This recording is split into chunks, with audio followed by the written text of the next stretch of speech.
والصلاة والسلام على من لا نبي بعده اللهم اغفر لي ما قدمت وما أخرت وما أسررت وما أعلنت وما أسرفت وما أنت أعلم به مني أنت المقدم وأنت المؤخر لا إله إلا أنت أما بعد فأعوذ بالله السميع العليم من الشيطان الرجيم بسم الله الرحمن الرحيم قل إن كنتم تحبون الله فاتبعوني يحببكم الله ويغفر لكم ذنوبكم والله غفور رحيم اللهم رب اشرح لي صدري ويسر لي أمري واحلل عقدة من لساني يفقهوا قولي واجعل لي وزيرا من أهلي ربي أعوذ بك من همزات الشياطين وأعوذ بك ربي أن يحضرون۔ حضرات کرامی، علماء کرام کثیر تعداد میں اسٹیج پر ماشاء اللہ تشریف فرما ہیں۔ ہمارے معزز مہمان بھی اپنی بہت ساری مصروفیات کو ترک کر کے یہاں تشریف لائے ہیں، اللہ سب کو جزائے خیر عطا فرمائے۔ ابھی آپ سن رہے تھے سیرت رسول اکرم صلی اللہ علیہ وآلہ وسلم۔ جو مقامی لوگ ہوتے ہیں، میں تو اصولی طور پر سمجھتا ہوں کہ ان کو مخل نہیں ہونا چاہیے، یعنی باہر سے جو علماء کرام تشریف لائے ہیں ان کا زیادہ حق ہوتا ہے، اور ان کو سننے کے لیے ہمارے جیسے بھی گناہ گار آتے ہیں تاکہ ان سے ہم مستفید ہو سکیں۔ لیکن ایک بات کہ یہ جو لفظ ہم سنت کا سنتے ہیں اور بڑا معروف لفظ ہے کہ جی فلاں چیز سنت ہے، اور اس کو ہم خوب جانتے بھی ہیں کہ سنت اس طریقے کو کہا جاتا ہے جو نبی اکرم صلی اللہ علیہ وسلم کا طریقہ ہو۔ یا تو آپ نے کر کے دکھایا ہو آپ کی، یا آپ صلی اللہ علیہ وسلم کے سامنے کوئی کام ہوا ہو تو آپ نے اس سے روکا نہ ہو، یا آپ صلی اللہ علیہ وسلم نے کوئی حکم دیا ہو۔ مسئلہ یہ ہے کہ کیا ہمیں سنت کے ساتھ کس قدر محبت ہے؟ یعنی مجھے اور آپ کو اپنے ایمان کو جانچنے کا موقع ملتا ہے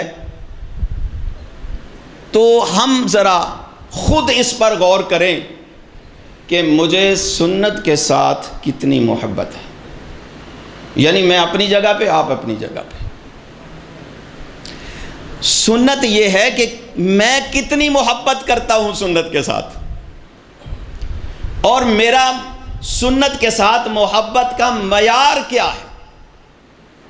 کیا واقعتاً سنت مجھے اچھی لگتی ہے؟ کیا مجھے رسول اللہ صلی اللہ علیہ وسلم کا طریقہ بہترین اور خوبصورت لگتا ہے؟ کیا میرے دل کے اندر جب میں سنت کا لفظ سنتا ہوں تو یہ ایمان اتنا پیدا ہوتا ہے کہ میرے دل کے اندر شوق پیدا ہو جاتا ہے کہ میں نے سنت پہ سب سے زیادہ عمل کرنے کی کوشش کرنی ہے۔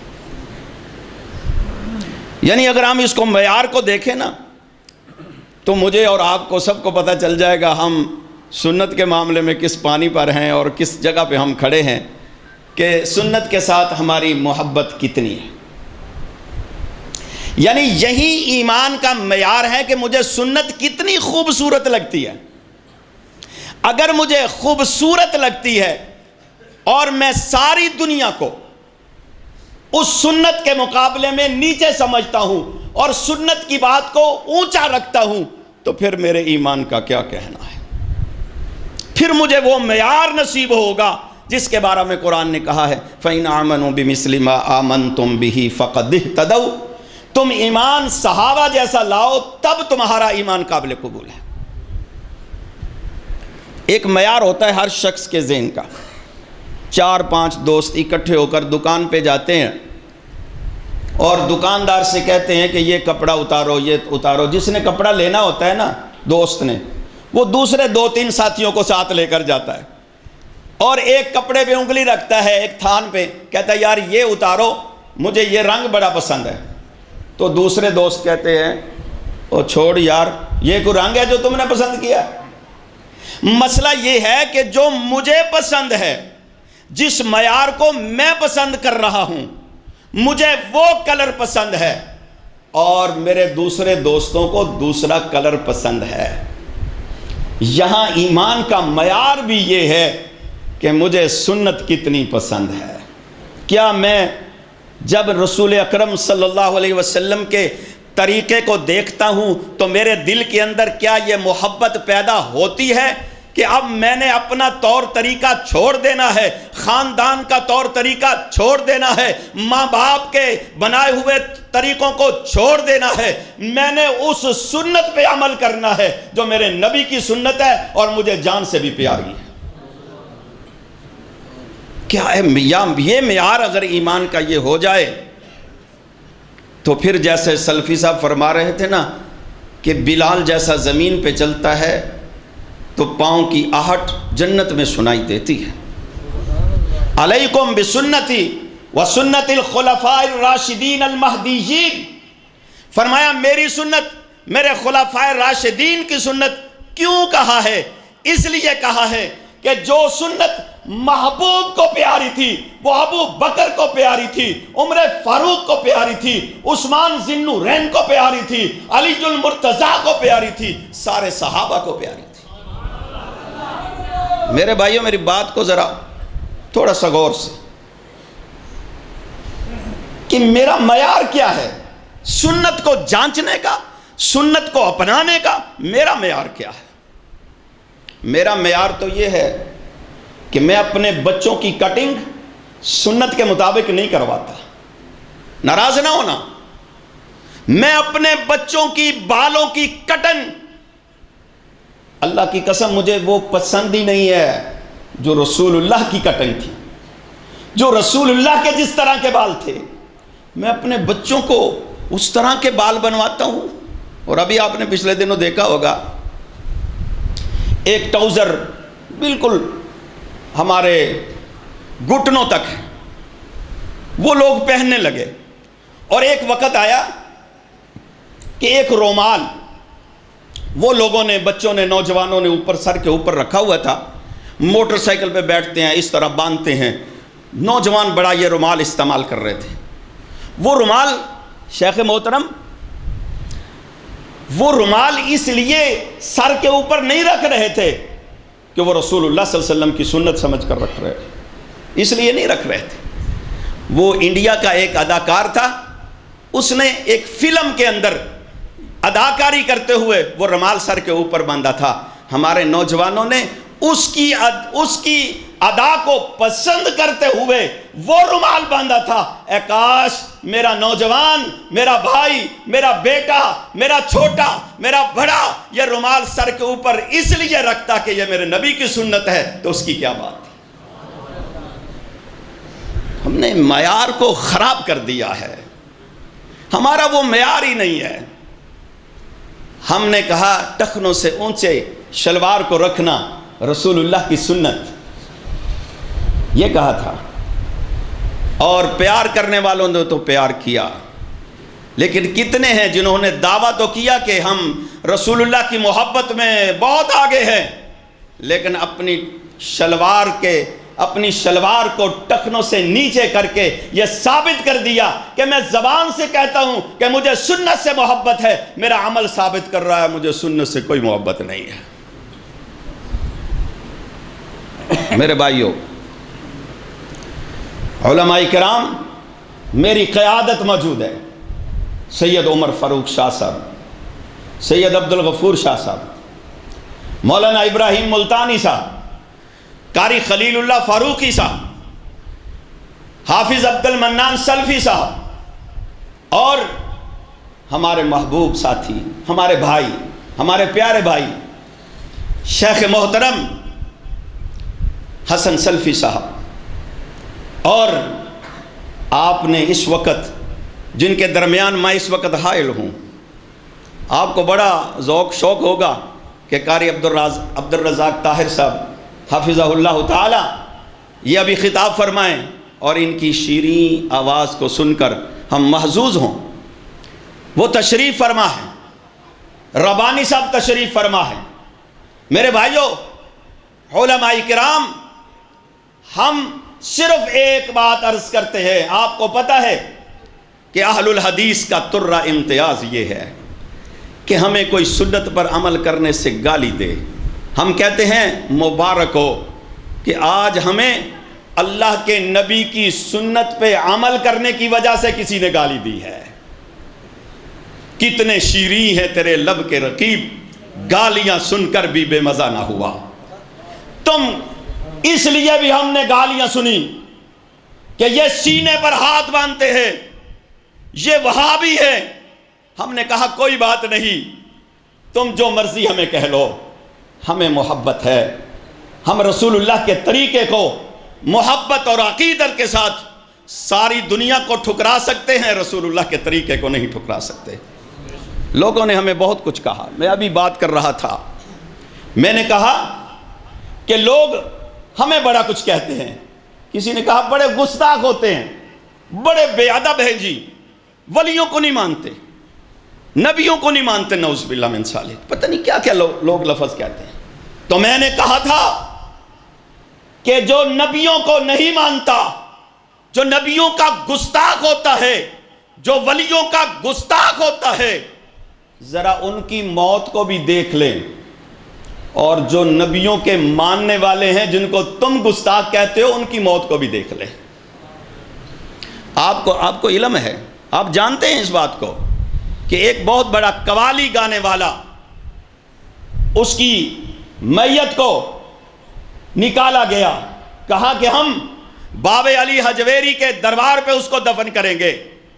امانتاً اس کے تابوت کو جب نکالنے لگے تو اس کی زبان پورے تابوت پر لپیٹی ہوئی تھی۔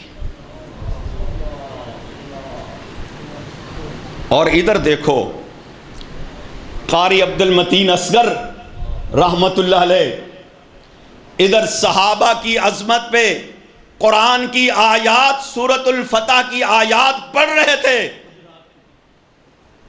سورۃ الحجرات، سورۃ فتح کی، محمد الرسول اللہ والذین معہ اشداء علی الکفار رحماء بینہم، صحابہ کی عظمت میں پڑھ رہے تھے، اور ادھر آسمان والے نے فرشتہ بھیج دیا، جاؤ قاری عبد المتین اصغر یہ قرآن پڑھ رہا ہے، مجھے اسی طرح پسند ہے، اسی طرح لے کر آ جاؤ۔ گستاخوں کو موت اس طرح آتی ہے، اور ہمیں گستاخ کہنے والوں خدا کے لیے کچھ خوف کریں، اللہ کا، باتیں نہ بنائیں، ذرا غور کریں۔ قرآن پڑھتے ہوئے دنیا سے جا رہے ہیں۔ مولانا حافظ عبد القادر روپڑی رحمہ اللہ فرمانے لگے، فرماتے ہیں کہ میں اپنے استاد محترم مولانا احمد دین گکھڑوی رحمہ اللہ کے پاس پہنچا، جبکہ وہ بالکل موت کی آخری گھڑی میں تھے۔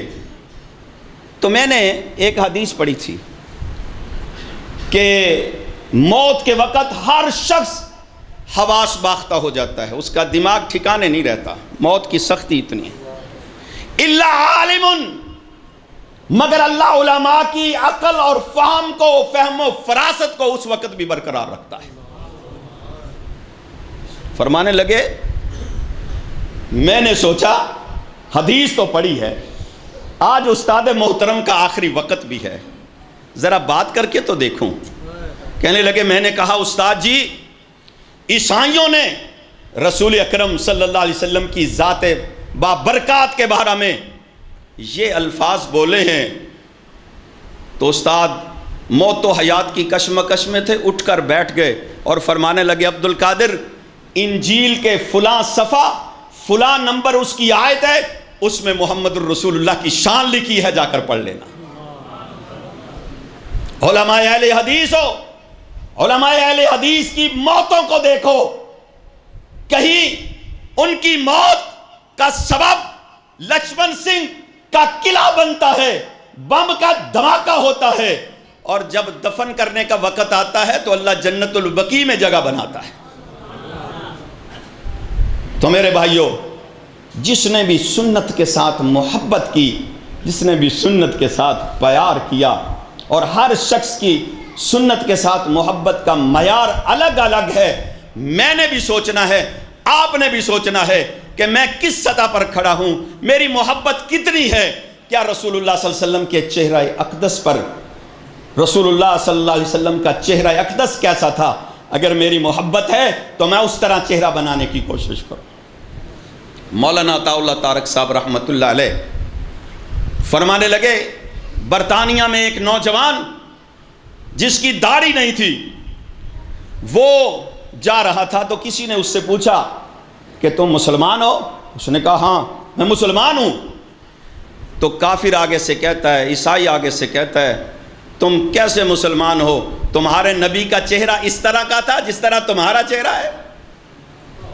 وہ کہتا ہے، اللہ کی قسم مجھے اس وقت ایسے لگ رہا تھا زمین پھٹ جائے اور میں یہاں غرق ہو جاؤں، میں اتنا شرمندہ ہو رہا تھا، اور اللہ نے پھر مجھے اس پر اتنی توفیق عطا فرمائی کہ مجھے اللہ نے داڑھی رکھنے کی توفیق عطا کر دی۔